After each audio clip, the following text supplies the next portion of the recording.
समाज रे दिनकु दिन वृद्धि पाउछि नारी निर्यातना। निर्यातना रोकबाकू आईन हेउछि कड़ाकड़ी। तथापि आईन को फू करी गोटिए पर गोटिए नारी निर्यातना देखिबाकू मिलुछि।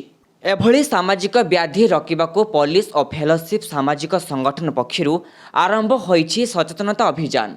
बासुदेवपुर पुलिस और भद्रक फेलोशिप सामाजिक संगठन पक्षरु नीलमणि टाउन हॉल परिसर में अनुष्ठित हो जाइछि नारी निर्यातना सचेतनता कार्यक्रम। आयोजित सभारे ब्लॉक अध्यक्ष नगेंद्र विश्वाल, डीएसपी दीपिका साहू, सदर एसडीपीओ विचित्रानंद सेठी, आईएसी लोपामुद्रा नायक जोगदे उद्बोधन में नारी सुरक्षा उपरे गुरुत्वारोप करथिले। फेलोशिप निर्देशक ललाटेन्दु महापात्र संयोजना करने सहित पुलिस और फेलोशिप सामाजिक संगठन समाजरू एभली व्याधि को दूरेबा उपरे कार्य करुछंती बोली कहिथिले। फेलोशिप शक्ति सदनर मुख्य परिचालक जोगमाया चांद, सखीर मुख्य परिचालिका पुष्पांजलि बेहेरा, परिवार परामर्श केन्द्रर काउंसिलर प्रियंका जेना जोगदे महिला मानक पई थिबा सुविधा सुजोग और आईन सहायता संपर्क में आलोचना करथिले।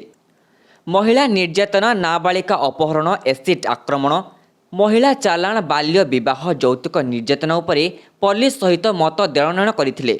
पुलिस एनजीओ संस्था सहित जो कार्यक्रम रही ताकू लेकिन आमर गोटे विशेष आलोचना चक्र आज होता जो थर आईआईसी मैडम बहुत आमको कोऑपरेट करचंती आ आयोजन मध्ये बहुत भल भाव करचंती आ तांकर वार्ता आम पई थिला जे सी आम एनजीओ तरफ जहाँ भी आम होची सहाय्य करि परिबो आमर पब्लिक पई सी आमको सहाय्य सेथरा करिवे आमर जहाँ आवश्यक रहुची सी भी आमको सेथरा पुलिस सहायता जो सी भी आमको सहाय्य करिवे। वन स्टॉप सेंटर रे आम जो 6टी सर्विस प्रोवाइड करूछु तो ता भितर आमर पुलिस सहायता जेहेतु मुख्य आसूची से आम पुलिस मान सहित आज गोटे एडवोकेसी प्रोग्राम कलु जहाँ फल कि आम सेंटर को आसुवा कौन गोटे विक्टिम हो बा गोटे झीटे कि महिलाटे हो से जदि आम सेंटर मध्यम जदि आम कनसिलेसन न कर पारुछु सेतेबेले आम जो पुलिस पाखु पठेबू पुलिस निश्चित भाव में आमको साहाय्य करेंगे बोली आम यही आशा रखिके आजिकार advocacy programme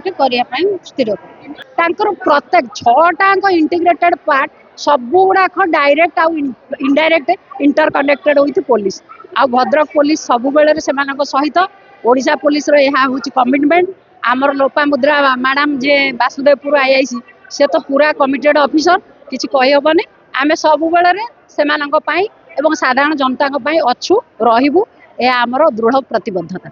bureau report, life news.